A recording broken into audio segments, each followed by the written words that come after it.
सकारात्मक परिवर्तन। परिवर्तन संसार का नियम है और यह हर पल घट रहा है। दिन होता है, फिर परिवर्तन होकर रात हो जाती है। गर्मी आई, फिर परिवर्तन होकर सर्दी आ जाती है। बच्चा जन्मा, फिर परिवर्तन होकर बुजुर्ग हो जाता है। ये सब स्वाभाविक प्राकृतिक परिवर्तन है, परंतु हम बात कर रहे हैं पॉजिटिव चेंज की, सकारात्मक परिवर्तन की। आयु का परिवर्तन स्वतः घटित होता है। एक व्यक्ति से हमने पूछा, आपने जीवन में क्या सकारात्मक परिवर्तन लाया? वह कहता है, पिछले साल मैं 50 साल का था, अब 51 साल का हो गया हूँ। लेकिन वास्तविकता यह है कि ये परिवर्तन उसने नहीं किया, यह तो स्वतः घटित हो गया। हम सोए रहें, कुछ भी ना करें, तब भी आयु का परिवर्तन तो हो ही जाएगा। हाँ, यदि हम 51 साल के बजाय 49 साल के होकर दिखाएं तो वह एक चमत्कारिक परिवर्तन हो सकता है, परंतु ऐसा तो संभव नहीं है। क्या हम मन पर नियंत्रण रख पाते हैं? तो फिर सकारात्मक परिवर्तन किसे कहते हैं? इसे समझने के लिए पहले हमें यह जानना होगा कि हम कौन हैं। हम वास्तव में शरीर को चलाने वाली, शरीर से भिन्न एक चेतन आत्मा है। आत्मा की 3 सूक्ष्म शक्तियाँ हैं, मन, बुद्धि और संस्कार। इन तीनों शक्तियों में वैचारिक, वाचिक और कार्मिक तल पर सकारात्मक परिवर्तन लाना ही पॉजिटिव चेंज है। यह हम सब कर सकते हैं और इसमें सभी का फायदा है। मन क्या है? मन का परिवर्तन कैसे करें? मन विचार शांति का नाम है। क्या हम हमेशा सकारात्मक सोचते हैं? क्या हम मन पर नियंत्रण रख पाते हैं? अगर हमारे मन हमारे अनुसार चलता है तो पॉजिटिव चेंज है।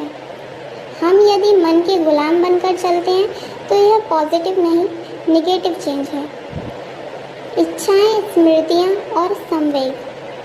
संकल्प से हमारा कर्म, हमारा भाग्य बनता है।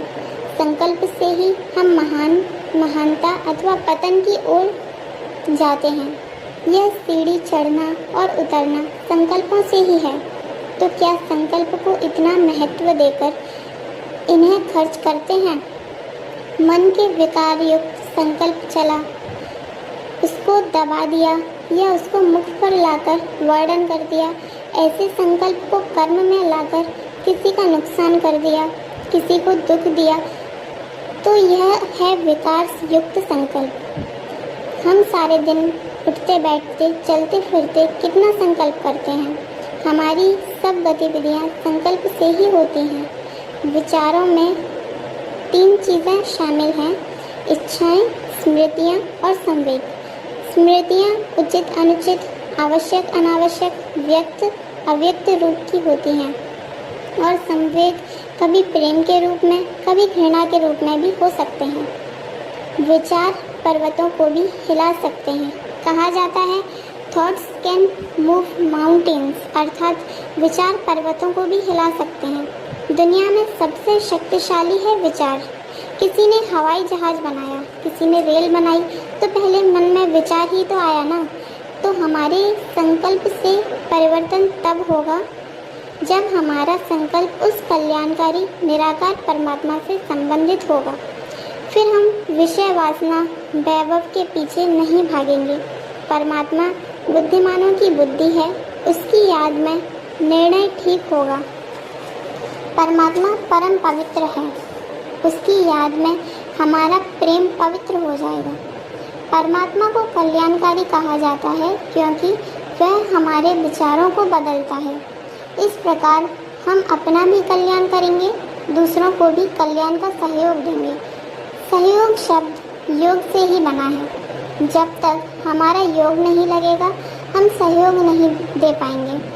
आज लोग अपनों को सहयोग तो दे रहे हैं, पर परमात्मा के साथ उनका योग नहीं है, इसलिए विश्व का कल्याण नहीं हो रहा है। विश्व कल्याण के लिए सच्चा सहयोग वही है जो हम परमपिता परमात्मा पिता से योग लगा करके योगदान देते हैं। विचार आचार का मूल है। विचार आचार का मूल है। कहा गया है कि विचार आचार का मूल है। जैसा सोचोगे वैसा बनोगे। इसलिए परमात्मा पिता हमारे विचारों को बदलते हैं। विचारों को बदलने के लिए वे हमें नए और ऊंचे विचार देते हैं। जैसे कांटों को कांटा निकालता है, इसी प्रकार पुराने विचार को नए विचारों से बदला जा सकता है। परमात्मा पिता द्वारा दिया गया ज्ञान अर्थात मुरलियाँ, ये सब श्रेष्ठ विचार ही तो हैं। इन विचारों के आधार पर परमात्मा पिता ने हमें सिखाया है कि मैं एक आत्मा हूँ, मैं आत्मा ज्योति बिंदु हूँ। पहले हमारा विचार क्या था? मैं शरीर हूँ, मैं स्त्री हूँ, मैं पुरुष हूँ, फलाने देश का रहने वाला हूँ। अब बाबा ने हमें सिखाया है कि मैं निराकार हूँ, परम धाम का रहवासी हूँ, न स्त्री हूँ न पुरुष हूँ, ज्योति बिंदु आत्मा हूँ। तो गलत विचारों को निकालने के लिए बाबा ने हमें ये श्रेष्ठ विचार दिए। जिस विचार से काम बिगड़ गए, संसार खराब हुआ, जब तक उन विचारों को निकालेंगे नहीं तब तक संसार अच्छा कैसे बनेगा। बाबा ने जो श्रेष्ठ विचार दिए उसी को हम ज्ञान कहते हैं। अभी तक हम केवल लौकिक पिता को ही अपना पिता मानते थे, लेकिन अब बाबा ने हमें समझाया है कि आत्मा का सच्चा और अविनाशी पिता तो परमात्मा है। बाबा ने आकर नए विचार दिए जिनको पकड़ के हमारे कर्म बदल गए। संकल्प बहुत ही शक्तिशाली होना चाहिए। भगवान कहते हैं संकल्प से सृष्टि रची जाती है। हम यह नहीं कहें कि मेरे मन में बुरा संकल्प आया था, मैंने उसको बाहर नहीं आने दिया, वही खत्म कर दिया।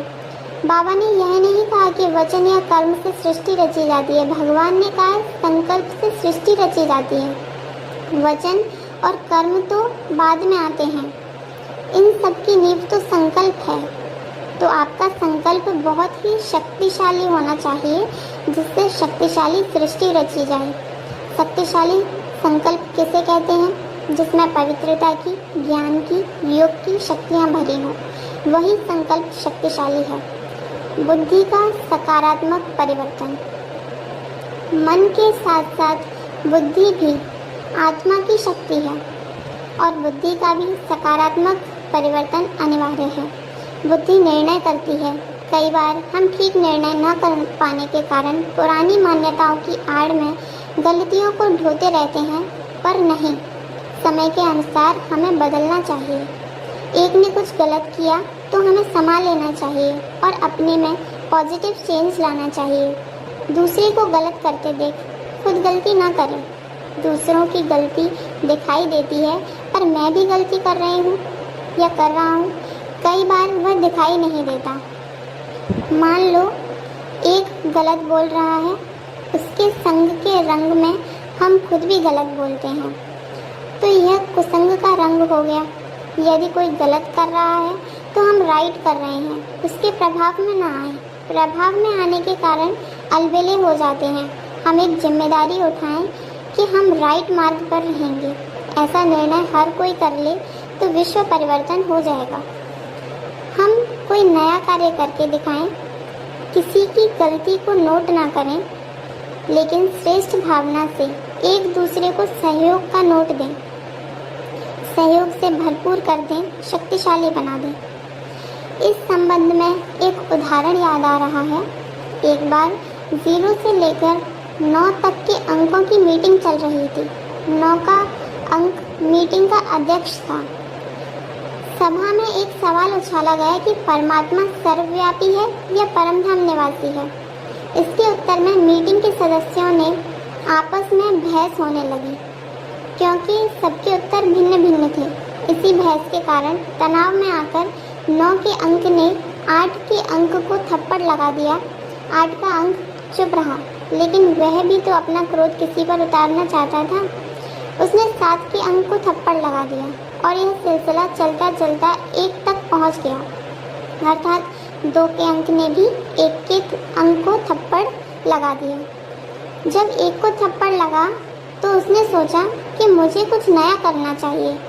मुझे पुरानी मान्यताओं को दोहराना नहीं है, परंतु कुछ परिवर्तन करके दिखाना है और कुछ नई पहल करनी है। चाहता तो वह भी अपने पास बैठे 0 के अंक को थप्पड़ लगा सकता था, लेकिन उसने ऐसा नहीं किया। उसने नया रास्ता अपनाया।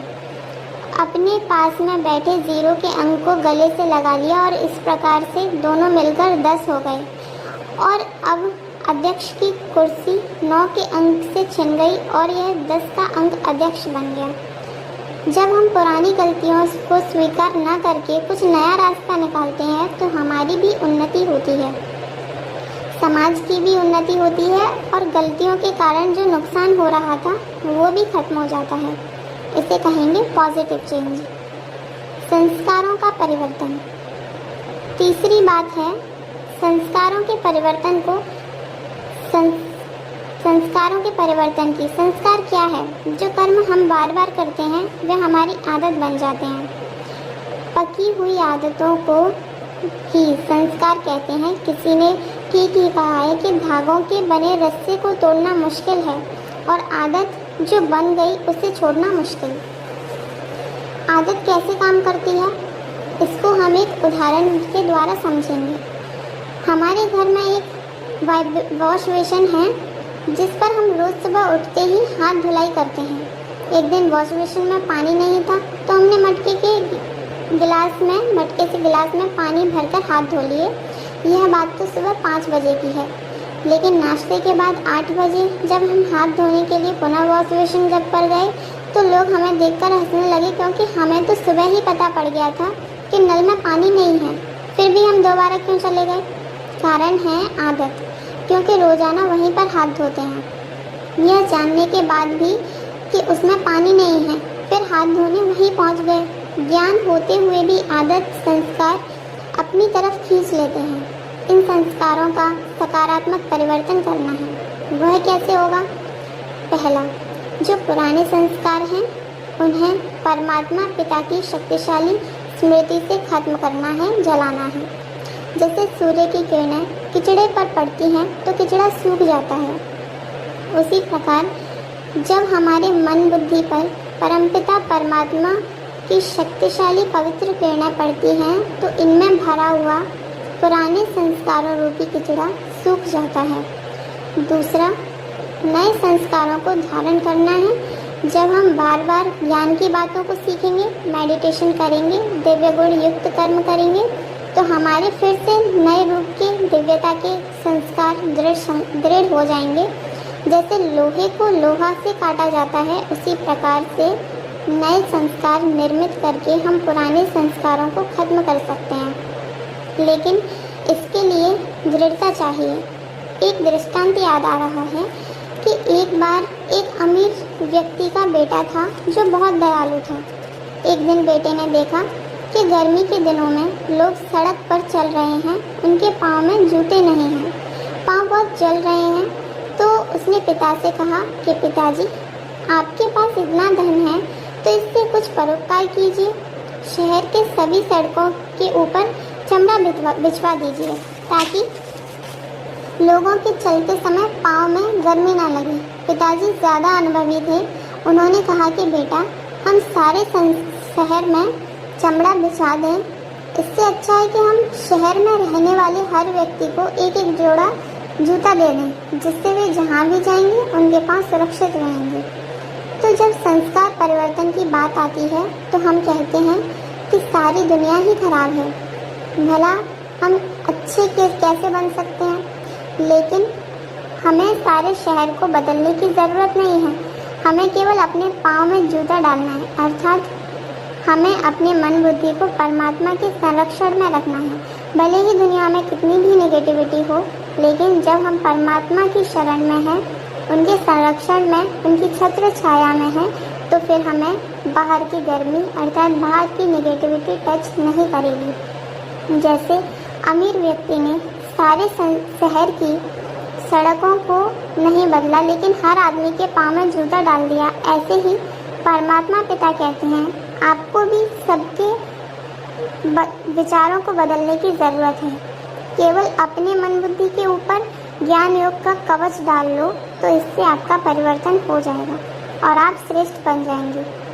जब हम श्रेष्ठ बन जाएंगे, हम बदल जाएंगे, तो दुनिया बदल जाएगी। इसलिए परिवर्तन की शुरुआत खुद से करनी है। हर परिस्थिति में खुद के मन बुद्धि को सकारात्मक बनाना है। एक एक के सकारात्मक बनने से सारी दुनिया सकारात्मक बन जाएगी। चाहे हमें कितनी भी लंबी यात्रा करनी हो, शुरुआत एक कदम से करनी होती है। चाहे हमें कितनी भी बड़ी डिग्री लेनी हो, शुरुआत एक छोटे से कायदे की पढ़ाई से करनी होती है। चाहे हमें कितना भी धन कमाना हो, लेकिन शुरुआत में तो एक एक रुपया ही जोड़ करके धनवान बनते हैं। इसी प्रकार दुनिया चाहे कितनी भी बड़ी हो, शुरुआत तो हमें